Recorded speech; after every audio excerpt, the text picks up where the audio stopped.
કેમ છો વિદ્યાર્થી મિત્રો? આગળના લેક્ચરમાં કાર્બનિક સંયોજનોનું વર્ગીકરણ જોયું. ત્યાંથી આપણે આગળ વધી તેના પછીનો જે ટોપિક છે તે છે ક્રિયાશીલ સમૂહ.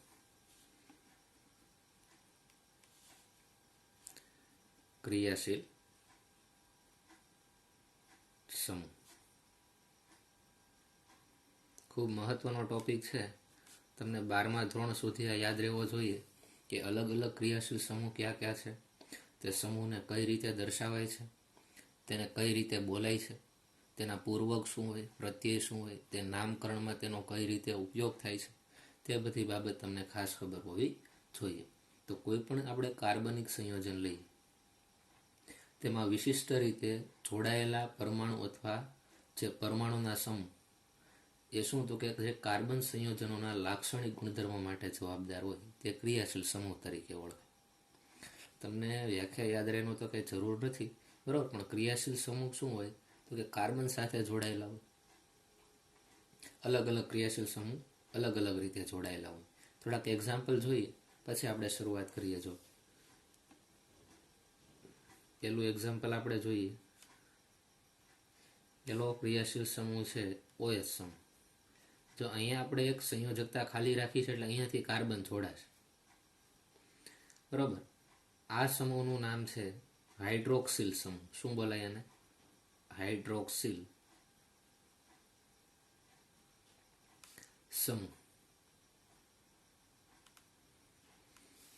એક્ઝામ્પલ તરીકે આપણે લેવું હોય તો લઈ શકાય. જો CH3OH, ખ્યાલ આવશે? કાર્બન સાથે શું જોડાયેલું છે? 3 હાઇડ્રોજન અને OH જોડાયેલો છે. બીજું એક એક્ઝામ્પલ લઈએ ક્રિયાશીલ સમૂહનું, CHO. આને શું કહેવાય તો કે આલ્ડીહાઇડ સમૂહ તરીકે ઓળખવામાં આવે. આલ્ડીહાઇડ સમૂહ છે. તેનું આપણે ઉદાહરણ લઈએ તો ઉદાહરણ થાય CH3CHO. ત્રીજું એક્ઝામ્પલ જોઈએ, ક્રિયાશીલ સમૂહ ચેન્જ કરીએ, COOH, કાર્બોક્સિલિક એસિડ સમૂહ છે, બરોબર. આને શું કહેવાય? કાર્બોક્સિલિક એસિડ સમૂહ. તેનું આપણે એક્ઝામ્પલ લખીએ અહીંયા. એક કાર્બન સાથે COOH જોડાયેલા હોય અને 3 શું જોડાયેલા છે? હાઇડ્રોજન જોડાયેલા. તો આના બંધારણ બનાવવાનો પ્રયત્ન કરીએ. જો પેલું બંધારણ બનાવીએ CH3OH, તો કાર્બન, તેની પહેલા આપણે 4 સંયોજકતા લખી નાખશું. એમાં એક કાર્બન સાથે 3 હાઇડ્રોજન જોડાયેલા છે તો 3 હાઇડ્રોજન અહીંયા મૂકી દઈએ. અને એક ક્રિયાશીલ સમૂહ OH જોડાયેલો છે, ઓક્સિજન ને હાઇડ્રોજન. બીજું આપણે લઈએ જો CH3CHO, તો કાર્બન, એની 4 વેલેન્સી તો આપણે લખશું જ. આપણો કાર્બન છે એની 4 વેલેન્સીમાંથી 3 સંયોજકતા હોય એ 3 હાઇડ્રોજન દ્વારા સંતોષાયેલી હોય. હવે બીજો અહીંયા જે કાર્બન છે એ હાઇડ્રોજન અને ઓક્સિજન સાથે જોડાયેલો છે. તો આ કાર્બન અને આ કાર્બન બંને એકબીજા સાથે જોડાયેલા છે. કાર્બન, હાઇડ્રોજન અને ઓક્સિજન બંને સાથે જોડાયેલો છે. તો એક કામ કરીએ, એક અહીંયા ઓક્સિજન મૂકીએ, એક અહીંયા હાઇડ્રોજન મૂકીએ અને આ કાર્બનને જોડી દઈએ. પણ હંમેશા યાદ રાખવાનું કે ઓક્સિજન છેડે આવેલો એટલે ડબલ બોન્ડથી જોડાય અને આ કાર્બનની 4 સંયોજકતા પૂરી થવી જોઈએ. તો જુઓ તો આ કાર્બનની 4 સંયોજકતા પૂરી થઈ ગઈ. 1, આ 2, 3 અને 4. આ CHO સમૂહ છે. તેને આ રીતે પણ તમે દર્શાવી શકો. અને ત્રીજું આપણે જોઈએ, કાર્બન, તેની સાથે 3 હાઇડ્રોજન છે. કાર્બન, તેની સાથે શું છે તો કે 3 હાઇડ્રોજન અને COOH છે. કાર્બન, 2 ઓક્સિજન અને હાઇડ્રોજન, બરોબર. તો એને આપણે કઈ રીતે દર્શાવો છો? એક ઓક્સિજનને અહીંયા મૂકો, એક ઓક્સિજનને અહીંયા મૂકો. આ ઓક્સિજનને ડબલ બોન્ડથી જોડો, આ ઓક્સિજનને સિંગલ બોન્ડથી જોડો. હજી એક હાઇડ્રોજન છે તો ઓક્સિજન સાથે એક હાઇડ્રોજનને આ રીતે જોડી દો. તો આ શું થઈ ગયું? COOH સમૂહ થઈ ગયું. તો અહીંયા તમે જે જુઓ છો, અહીંયા OH સમૂહ, અહીંયા CHO અને અહીંયા COOH. આ શું છે? બધા તો કે ક્રિયાશીલ સમૂહ કહેવાય. અને આપણે શું કહેશું તો કે ક્રિયાશીલ સમૂહ છે બધા, કે કાર્બન સાથે જોડાયેલા દેખાય છે. બરાબર, આ બધા શું તમને જોવા મળે છે? ક્રિયાશીલ સમૂહ તરીકે જોવા મળશે. અમુક ક્રિયાશીલ સમૂહો તમને લખીને બતાવું છું. એ ક્રિયાશીલ સમૂહો તમારે યાદ રાખવાના છે.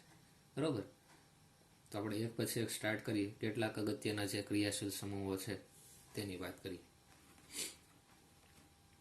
તો અહીંયા લખીએ આપણે પહેલા શ્રેણી અને સમૂહ. હાઇડ્રોકાર્બનની જ્યારે વાત કરીએ તો તેમાં એક આવશે આલ્કિન, અથવા તો પહેલા આલ્કેનથી સ્ટાર્ટ કરીએ. કોણ? આલ્કેન, કે જેમાં કાર્બન કાર્બન વચ્ચે કેવા બોન્ડ હોય તો કે સિંગલ બોન્ડ રહેલા હોય, તેને આપણે શું કહેશું તો કે આલ્કેન કહેશું. અને બીજી જે વેલેન્સી ખાલી હોય ત્યાં અન્ય પરમાણુ અથવા સમૂહને આપણે જોડી દઈશું. બરાબર, તો અહીંયા આપણે શું કહેશું તો કે કાર્બન કાર્બન વચ્ચે એકલ બંધ આવેલો હોય તો તેને આપણે શું કહીએ છીએ? આલ્કેન બોલીએ છીએ. બીજું આપણે શ્રેણી જોઈએ આલ્કિન. તો આલ્કિનમાં શું થાય તો કે કાર્બન કાર્બન વચ્ચે દ્વિબંધ આવેલો હોય. બીજી જે સંયોજકતા બાકી હોય એને આ રીતે હું દર્શાવી દઉં. ત્રીજું આપણે ક્રિયાશીલ સમૂહ જોઈએ આલ્કાઇન. આ શ્રેણી છે બરાબર બધી, આલ્કાઇન. તો શું હોય તો કે કાર્બન કાર્બન વચ્ચે 3 બોન્ડ આવેલા હોય. એક અહીંયા આવશે, એક આ રીતે, 4 થઈ ગયા. તો આ રીતે શું કહેવાય તો કે કાર્બન કાર્બન વચ્ચે ત્રિબંધ તેમાં જોવા મળશે. પછી તો કે એરોમેટિક રિંગ જોઈએ એટલે કે એરિન.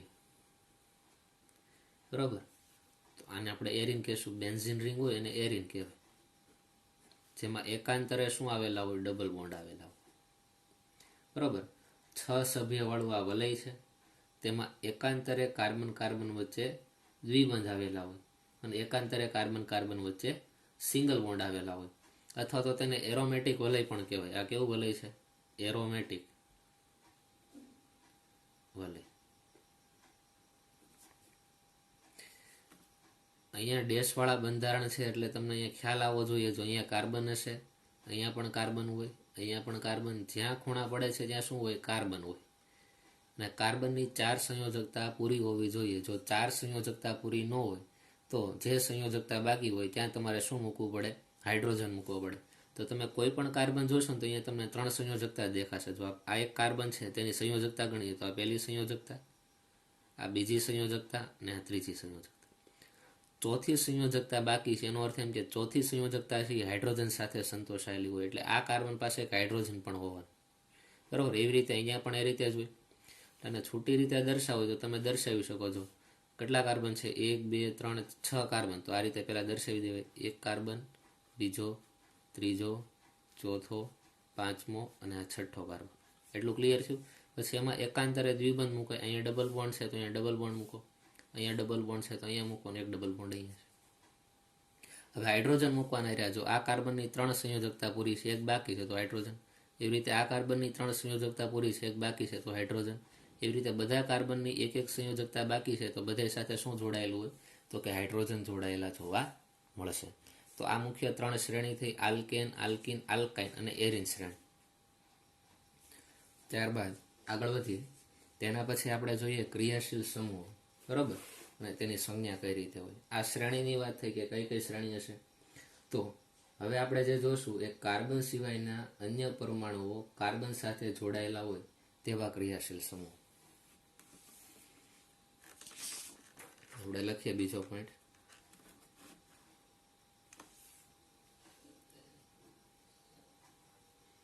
કાર્બન સિવાયના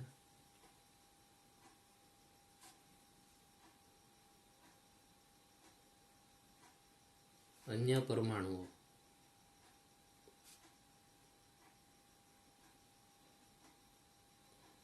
કાર્બન સિવાયના અન્ય પરમાણુઓ કાર્બન સાથે જોડાયેલા હોય,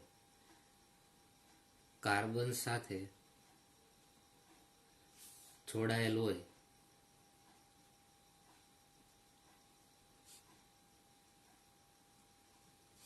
તેવા ક્રિયાશીલ સમૂહ, તેવા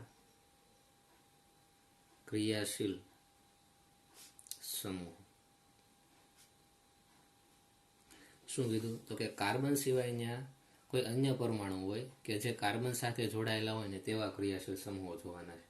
અહીંયા એવા ક્રિયાશીલ સમૂહો આવશે કે જેમાં કાર્બન ધરાવતો ક્રિયાશીલ સમૂહ નહીં હોય, અથવા તો કાર્બન સાથે જે ક્રિયાશીલ સમૂહ જોડાયેલો હોય પોતે કાર્બન નહીં હોય. બરોબર. તો પહેલા આપણે જોઈએ ક્રિયાશીલ સમૂહની સંજ્ઞા. ક્રિયાશીલ સમૂહની સંજ્ઞા. જો લખીએ સમૂહનું નામ, સમૂહનું નામ, સંયોજનનું નામ,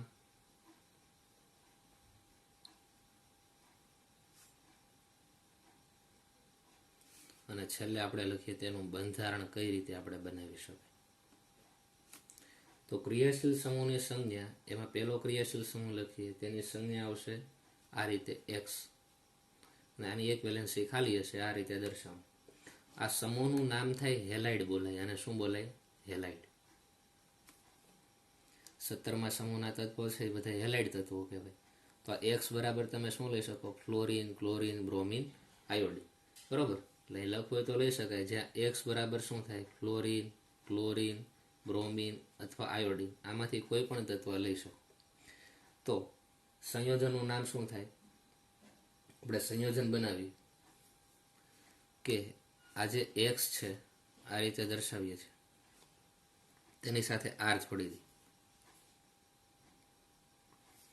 તો અહીંયા કયો ગ્રુપ કહેવાય? r એટલે આલ્કાઇલ કહેવાય. શું બોલાય? આલ્કાઇલ. અને x એટલે હેલાઇડ. એટલે આનું નામ થાય આલ્કાઇલ હેલાઇડ. Alkyl halide. તેનું બંધારણ આપણે જોઈએ. જો r ની જગ્યાએ આપણે એક કાર્બન લઈ લઈએ. કેટલા કાર્બન? એક. તો એની એક વેલેન્સી તો કોની સાથે જોડાયેલી છે? હેલોજન સાથે. અને 3 વેલેન્સી અન્ય ખાલી હોય. આ રીતનું તેનું બંધારણ હોય. પછી આપણે જોઈએ બીજું બંધારણ. આના ઉપરથી તમને ખ્યાલ આવશે. જો અહીંયા તમે 3 હાઇડ્રોજન જોડી દો, CH3, અને x ની જગ્યાએ Cl મૂકી દો.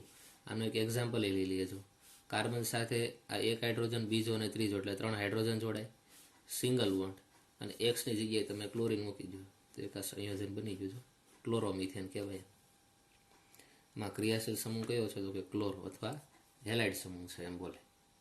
બીજું આપણે એક્ઝામ્પલ જોઈએ. ક્રિયાશીલ સમૂહની સંજ્ઞા ચેન્જ કરીએ. હવે બીજો ક્રિયાશીલ સમૂહ છે એ છે OH સમૂહ. આ સમૂહનું નામ થાય હાઇડ્રોક્સિલ. શું કહેવાય?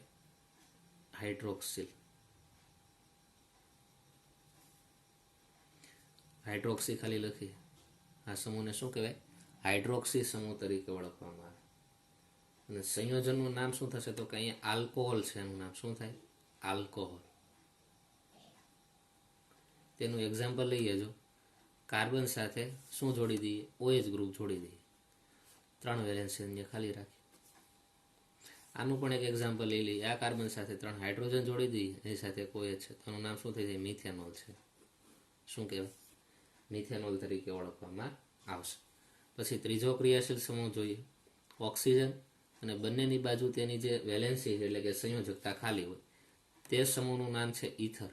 શું બોલાય આને? ઇથર. સંયોજનનું નામ, સમૂહનું નામ આપણે લખ્યું ઇથર. સંયોજનનું નામ પણ શું થશે? ઇથર જ થશે. ઓક્સિજન હોય, બંને સાઈડ વેલેન્સી ખાલી હોય, તમે અહીંયા મૂકો, અને આ બાજુ તમે આર મૂકો. બરાબર. આ શું થઈ ગયું? તો કે ઇથર છે. એક્ઝામ્પલ લેવું હોય તો આપણે લઈ શકાય. જો સેન્ટરમાં આપણે શું મૂકશું? તો કે અહીંયા ઓક્સિજન, અને બંને સાઈડની વેલેન્સી ખાલી છે. અહીંયા પણ કાર્બન મૂકી દઈએ, અહીંયા પણ કાર્બન મૂકી દઈએ, અને તેની 4 સંયોજકતા રીતે પૂરી કરી. તો તેનું એક્ઝામ્પલ શું થાય? જો તો CH3, આ કાર્બન સાથે 3 હાઇડ્રોજન હોય, single bond, oxygen, single bond, આ કાર્બન સાથે CH3. થઈ ગયું એક્ઝામ્પલ આ. પછી આપણે જોઈએ આગળ ચોથો જે ક્રિયાશીલ સમૂહ છે તે છે NH2.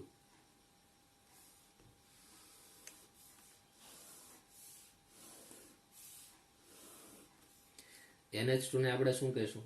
તો કે એમિનો સમૂહ કહેવાય. તેના માટે આપણે આ રીતે દર્શાવી શકાય કે R સાથે NH2 જોડાયેલો, જેને આપણે એમાઇન બોલીએ છીએ. સંયોજનનું નામ શું થાય? તો કે એમાઇન. એક્ઝામ્પલ જોઈએ. R ની જગ્યાએ કાર્બન મૂકો, અહીંયા NH2 મૂકો, 3 વેલેન્સી ખાલી છે મૂકો એટલે શું થાય CH3NH2. તો આ રીતે આગળ ને આગળ આપણે ક્રિયાશીલ સમૂહ જોતા જઈએ. તેના પછીનો છે 5મો ક્રિયાશીલ સમૂહ.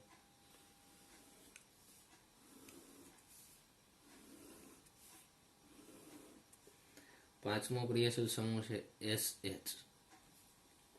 આને બોલાય થાયોલ. શું બોલે? થાયોલ. જેને દર્શાવી RSH દ્વારા દર્શાવશું. બરોબર. કાર્બન મૂકી આપણે જો બંધારણ એનું કઈ રીતનું થાય આપણે જોવાનો પ્રયત્ન કરીએ. સલ્ફર, સિંગલ બોન્ડ હાઇડ્રોજન, એની 3 વેલેન્સી આ રીતે ખાલી. બરોબર. આ થાયોલ થઈ ગયું. પછી આગળ વધીએ. છઠ્ઠો ક્રિયાશીલ સમૂહ જોઈએ.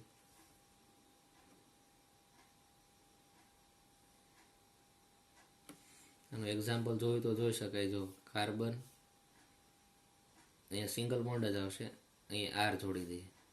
બરાબર. R તરીકે કાર્બન લઈ લો અને SH ગ્રુપ જોડી લો. આ થાયોલનું એક્ઝામ્પલ થશે. તેના પછીનું આપણે જોઈએ NHCOR. આને કહેવાય એનિલાઇડ. કયો સમૂહ કહેવાય? એનિલાઇડ સમૂહ તરીકે ઓળખવામાં આવે. તો અહીંયા આપણે R મૂકી દઈએ. R NHCOR. બરાબર. સંયોજનનું નામ પણ શું થશે? એનિલાઇડ જ થશે.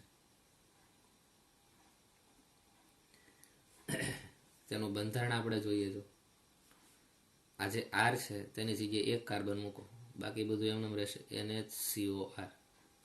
એની જે આ 4 વેલેન્સી 1, 2, 3 અને 4 એ રીતે પૂરી થાય. એક્ઝામ્પલ લઈએ CH3 NHCO અને આરની જગ્યાએ તમે CH3 મૂકી શકો. આ તેનું એક્ઝામ્પલ થઈ ગયું. તેના પછીનું જોઈએ 7મું example.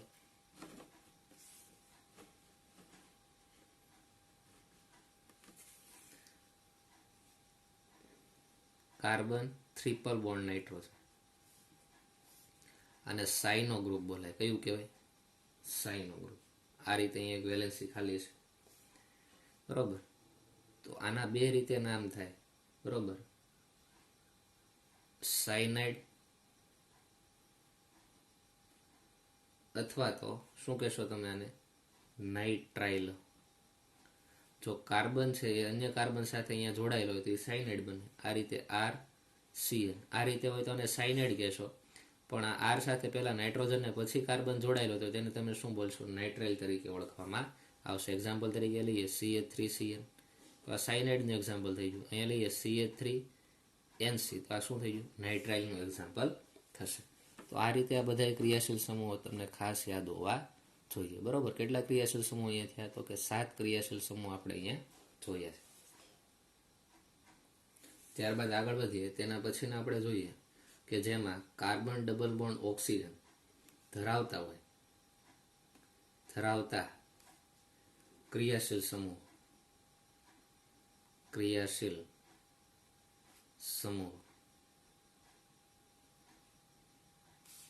Carbon double bond oxygen ધરાવતા ક્રિયાશીલ સમૂહ. તો પાછું અહીંયા લખીએ ક્રિયાશીલ સમૂહની સંજ્ઞા, પછી લખીએ સમૂહનું નામ,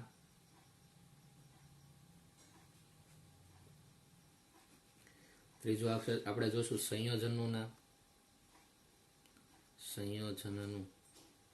નામ,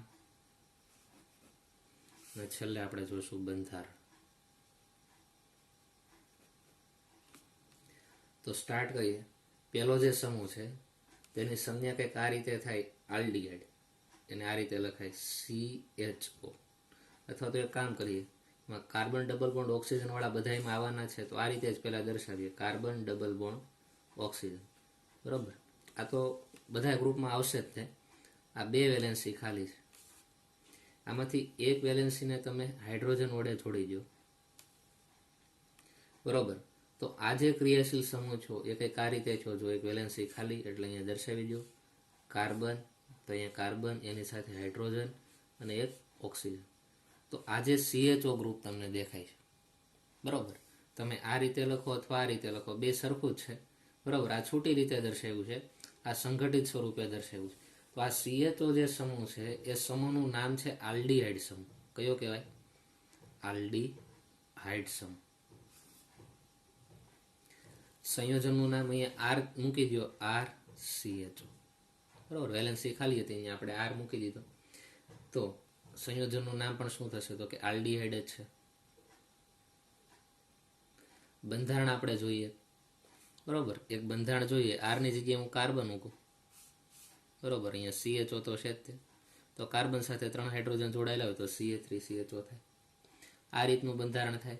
અથવા બંધારણને તમે આ રીતે દર્શાવી શકો છો, અથવા બંધારણને તમારે દર્શાવવું હોય તો આ રીતે દર્શાવે કે કાર્બન ડબલ બોન્ડ ઓક્સિજન, એક વેલેન્સી ખાલી હાઇડ્રોજન, અને અહીંયા તમારે કાર્બન મૂકવું હોય તો મૂકી શકાય.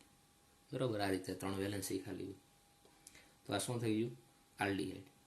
પછી બીજો ક્રિયાશીલ સમૂહ જોઈએ તો પાછો આપણે લખશું તો આ રીતે જ તે. બીજો ક્રિયાશીલ સમૂહ કાર્બન ડબલ બોન્ડ ઓક્સિજન. આ તો ફિક્સ જ હશે, 2 વેલેન્સી ખાલી. આ બંને વેલેન્સી જો આર દ્વારા સંતોષાયેલી હોય, બરોબર, તો આને આપણે આ રીતે લખી શકાય. જો આર પછી CO પાછો આર. આ જે ક્રિયાશીલ સમૂહ છે, અહીંયા આર અને અહીંયા આર ડેશ લખો તો અલગ પડી શકે, આ રીતે દર્શાવી શકાય. તો આ જે ક્રિયાશીલ સમૂહ છે RCO આર ડેશ, એને તમે કહેશો કીટોન સમૂહ. કયો કહેવાય? કીટોન સમૂહ તરીકે ઓળખવામાં આવે. બરોબર. સંયોજનનું નામ શું થાય? તો કે કીટોન. એક આ રીતનું સ્ટ્રક્ચર થાય કે RCOR. આ રીતે દર્શાવશો. એક્ઝામ્પલ જોઈએ. જો આરની જગ્યાએ લઈ લઈએ કાર્બન. અહીંયા CO તો છે જ તે. કાર્બન ઓક્સિજન છે ને આ રીતે દર્શાવો, અને આરની જગ્યાએ અહીંયા કાર્બન લઈ લો. અહીંયા જે 3 વેલેન્સી ખાલી રહે એ તમે દર્શાવી દો. તો આ રીતનું બંધારણ હોય. એમાં જે વેલેન્સી ખાલી છે ત્યાં તમારે શું મૂકવાનું રહે? હાઇડ્રોજન મૂકવાના રહેશે. પછી ત્રીજો આપણે જોઈએ. જો પાછો આપણે આ ફિક્સ રાખશું, carbon double bond oxygen, 2 valency ખાલી છે. હવે આ જે 2 વેલેન્સી છે એમાંથી એક વેલેન્સી જે છે તેને OH દ્વારા સંતોષિત. કોના દ્વારા? OH દ્વારા. તો આ COOH ગ્રુપ થઈ ગયો. જો આને તમે દર્શાવશો ને તો આ વેલેન્સી ખાલી, કાર્બન, ઓક્સિજન, ઓક્સિજન અને હાઇડ્રોજન. તો આ કાર્બોક્સિલિક એસિડ કહેવાય, COOH ગ્રુપ. માટે આને આપણે શું કહેશું? તો કે એસિડ અથવા તો કાર્બોક્સિલિક એસિડ. ખાલી એસિડ બોલો, અથવા શું બોલાય? તો કે કાર્બોક્સિલિક એસિડ. Carboxylic acid. એ વેલેન્સી ખાલી છે ત્યાં આર મૂકી દો. શું થાય? આર. વેલેન્સી ખાલી હતી ત્યાં આર મૂક્યો, COOH થાય. આ સંયોજનનું આપણે નામ કહ્યું તો શું કહેવું? તો કે એસિડ છે. શું બોલશું? એસિડ છે. અને આરની જગ્યાએ તમે કાર્બન મૂકી દો. અહીંયા COOH તો છે જ. 3 વેલેન્સી ખાલી હોય અહીંયા તમે 3 હાઇડ્રોજન મૂકી શકો. બરાબર. આ રીતનું કંઈક COOH સમૂહ સ્ટ્રક્ચર થશે. તેના પછીનું જોઈએ ચોથું, કાર્બન ડબલ બોન્ડ ઓક્સિજન તો છે જ. આ 2 વેલેન્સી ખાલી છે, તેમાંથી એક વેલેન્સીને O અને R દ્વારા સંતોષી. તો આને તમે કહેશો, જો આ રીતે દર્શાવાય, વેલેન્સી ખાલી COOR, COOR. તો આને આપણે શું બોલીએ છીએ? તો કે એસ્ટર તરીકે ઓળખીએ છીએ. શું કહેવાય? એસ્ટર. બરોબર. અહીંયા વેલેન્સી ખાલી છે કે આર મૂકી દો, તો આર અહીંયા ડેશ મૂકો, માનો કે આર ડેશ, તો શું થાય? COOR. 2 સરખા ન થાય ને આર, એના માટે. બરાબર. અહીંયા 2 તમે સમાન લઈ શકો, એમાં પણ કાંઈ પ્રોબ્લેમ નથી. અહીંયા શું આવશે? તો કે એસ્ટર ક્રિયાશીલ સમૂહ છે. બરાબર. અહીંયા આરની જગ્યાએ હું કાર્બન મૂકી દઉં, 3 વેલેન્સી ખાલી, COO. અહીંયા આરની જગ્યાએ શું મૂકી દઉં? કાર્બન. તો આ એસ્ટરનું બંધારણ થઈ ગયું. આ રીતે દર્શાવો તો પણ વાંધો નથી. કાર્બન ડબલ બોન્ડ ઓક્સિજન અને સિંગલ બોન્ડ ઓક્સિજન. બરાબર. 2 રીતે તમે દર્શાવી શકો. તેના પછીનો ક્રિયાશીલ સમૂહ જોઈએ, પાંચમો ક્રિયાશીલ સમૂહ છે કાર્બન ડબલ બોન્ડ ઓક્સિજન. આ તો ફિક્સ રહે. બરાબર. કેટલી વેલેન્સી ખાલી છે? બીજી તો કે 2 વેલેન્સી ખાલી છે, 1 અને 2. એમાંથી એક વેલેન્સી છે ને તમે NH2 દ્વારા સંતોષી. તો આ કંઈક આવું થઈ જાય, સિંગલ બોન્ડ CO NH2. તો આ જે ક્રિયાશીલ સમૂહ છે તેનું નામ છે એમાઇડ. શું બોલાય તેને? એમાઇડ તરીકે ઓળખવામાં આવશે. બરાબર. અને સંયોજનનું નામ પણ શું થશે? તો કે એમાઇડ થશે. અહીંયા જે વેલેન્સી ખાલી છે ત્યાં હું આર મૂકી દઉં, CONH2 થઈ જાય, CONH2 એનું બંધારણ થઈ ગયું, બરોબર. અને તેના પછીનું એક છેલ્લું જોઈએ બંધારણ, તો કે કાર્બન ડબલ બોન્ડ ઓક્સિજન અહીંયા આવવાના છે. તો કે એક વેલેન્સી જ્યાં ખાલી છે ત્યાં હેલાઇડ સમૂહ મૂકી દઈએ. તો આનું બંધારણ કંઈક આ રીતે થાય, સંજ્ઞા પ્રમાણે સિગ્મા બોન્ડ આ રીતે, કાર્બન પછી ઓક્સિજન અને હેલાઇડ. આનું નામ થશે એસિડ હેલાઇડ. શું બોલાય? Acid halide. બંધારણમાં અહીંયા જોવા જઈએ તો અહીંયા આર મૂકી દો, COX. આ શું બની ગયું તેનું બંધારણ? આરની જગ્યાએ કાર્બન મૂકો તો આ 3 વેલેન્સી ખાલી હોય, કાર્બન એની સાથે ઓક્સિજન છે ડબલ બોન્ડથી જોડાયેલો, એની સાથે હેલોજન જોડાયેલો. આ રીતની તેનું શું થઈ જાય? તો કે બંધારણ તૈયાર થશે. તો આ રીતે આગળ જેટલા ક્રિયાશીલ સમૂહ આપણે ભણ્યા છીએ એ બધા ક્રિયાશીલ સમૂહની સંજ્ઞા અને તેના નામ તમને ખાસ યાદ હોવા જોઈએ.